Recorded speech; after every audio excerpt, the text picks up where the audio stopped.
Good morning. So the last thing we're going to look at in the book of Nehemiah, chapter 13, is that the Israelites forgot the sanctity of their vows. In chapter 13, verse 23, it says, "In those days I saw the Jews who had married women from Ashdod, Ammon, and Moab. Half of their children spoke the language of Ashdod, or the language of one of the other peoples, but could not speak Hebrew. I rebuked them, cursed them, beat some of their men, and pulled out their hair. I forced them to take an oath before God and said, 'You must not give your daughters in marriage to their sons, or take their daughters as wives for your sons.'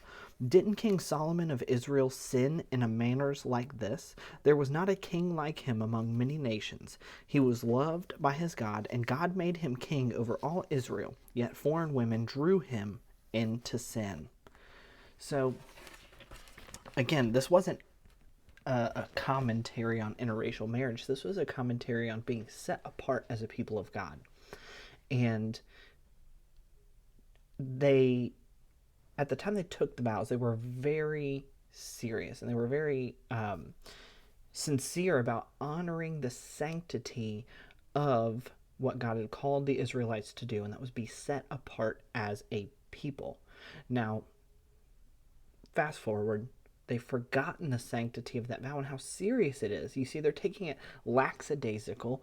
They're falling into old patterns of sin. And Nehemiah wanted to show them how important it was, going so far as to, it says, beating and pulling out some of their hair. And that's extreme, and let's not do that. But Jesus follows a similar pattern of being extreme when it comes to sin. He says, if your right eye causes you to sin, pluck it out. And I think there's just this idea around sin in today's culture where it's just, oh, I messed up again, but I'm I'll pray for forgiveness, or God will forgive me, or it's okay, God still loves me. And that's true. But like Paul says, should I continue sinning because grace can abound? Certainly not. It shouldn't be our goal to just sin and be like, I'm going to live however I want, and then God's just going to cover me and everything will be fine. No, that should not be our goal. Our goal should be to be holy and set apart people, to show others that we are becoming more like Christ, because as we become more like Christ, his holiness makes us happier. Being closer to God, the author and creator of joy, gives us joy because we're becoming more like him. So that's the first thing we need to look at. The second thing is that he's looking back at Solomon and he's saying, let's learn from his mistakes. And this is huge. And I think we're doing it right now, reading the book of Nehemiah, but too often we go through life without looking back at the Old Testament. Let's learn from the stories of the Old Testament. Just because it's Old Testament doesn't mean we throw it out and we don't look at it.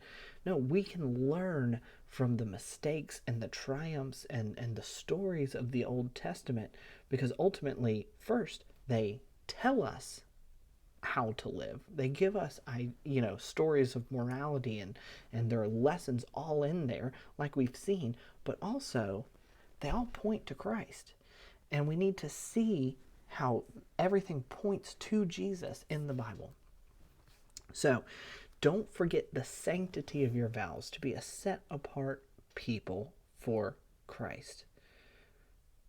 But also learn from books of the Bible in the Old Testament, learn from the New Testament, learn from other people in your life who have life experience and can say, hey, this was a mistake. Don't do that thing. Don't be the kind of person that has to go do that mistake and learn that lesson for yourself. Learn from the people who are going to give you guidance in those things, especially spiritual mentors. So with that said, we're going to wrap up Nehemiah with that. The chapter ends with Nehemiah saying, "So I purified them from everything foreign and associated specific duties to each of the priests and Levites. I also arranged for the donation of wood at the appointed times and for the first fruits. Remember me, my God, with favor." And with that, we end Nehemiah. And may the Lord be with you today.